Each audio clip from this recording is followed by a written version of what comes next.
Good afternoon. We are extremely pleased that you are here. It is good to come together for the purpose of co-creating. Yes? Moving forward, yes? Feeling good, yes? Especially that. Now what? Now what?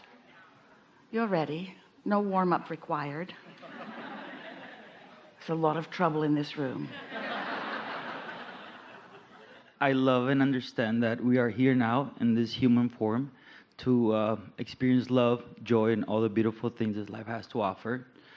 But somehow, I feel that I have a bigger purpose,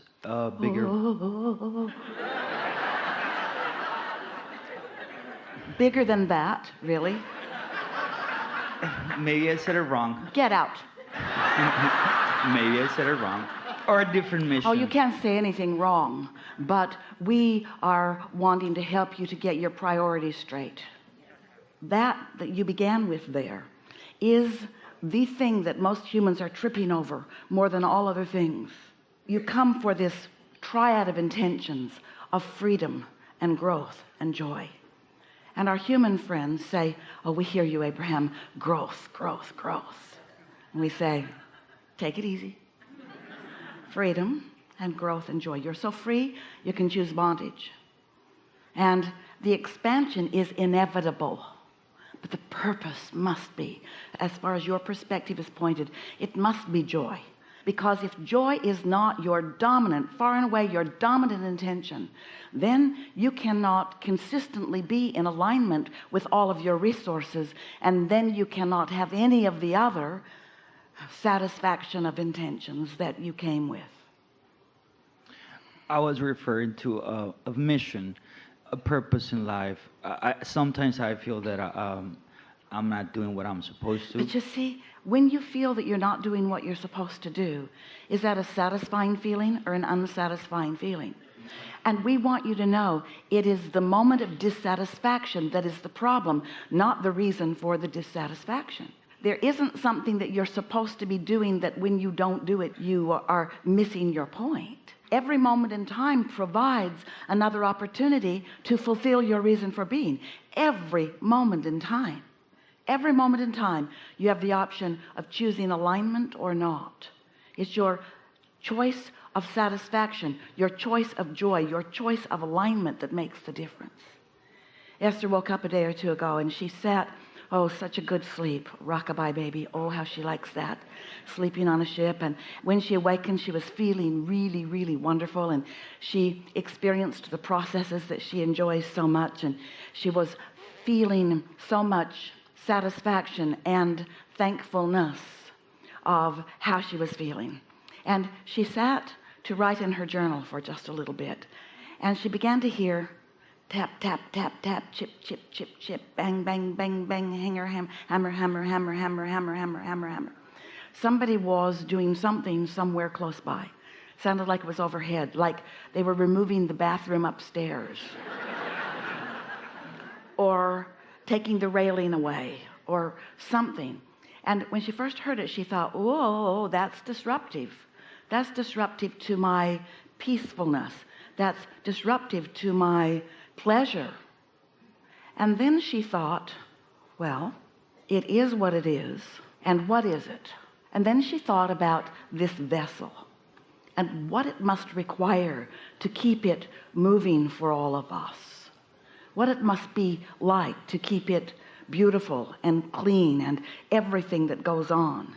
And as she focused from her broader perspective in on the things that she feels so much appreciation for, that former clanging and banging became music to her ears.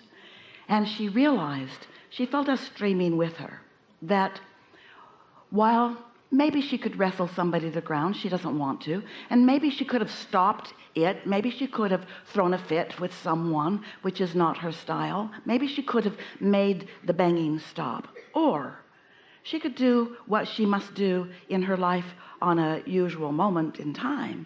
She can make a choice about the moment.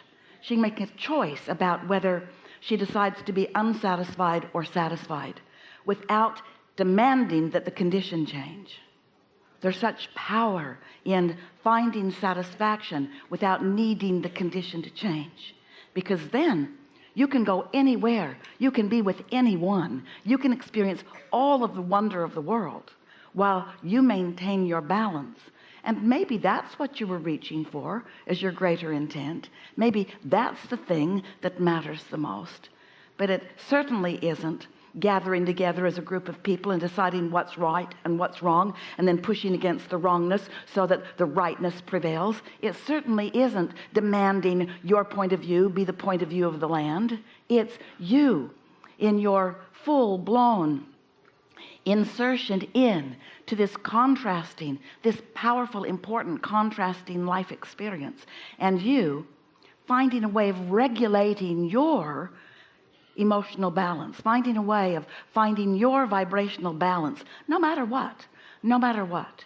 And as you practice it in all the ways that present themselves to you, day after day, year after year, what you come to remember, what you come to recreate in your experience is that it's all here for you. And your exposure within it and your experience within it is about your choice, your choice, your choice, your choice, your choice. And what is your choice? Your choice is how you choose to perceive this right here, right now. Better said, how much of you choose to perceive with. Am I going to get out on the raw and ragged edge where I have demanded myself right out of alignment with my broader perspective? Or am I going to blend myself with that broader perspective who always knows my purpose? Not broader purpose, not used to be purpose, not future purpose. Purpose in this moment. What's my purpose now, now, now? Because all of your power is right here and now. Your power is only right here and now. And it is only about the choice that you make right here and now of alignment or not, of being under the influence of that broader knowing or not. Yes? Right. Okay. That's clear.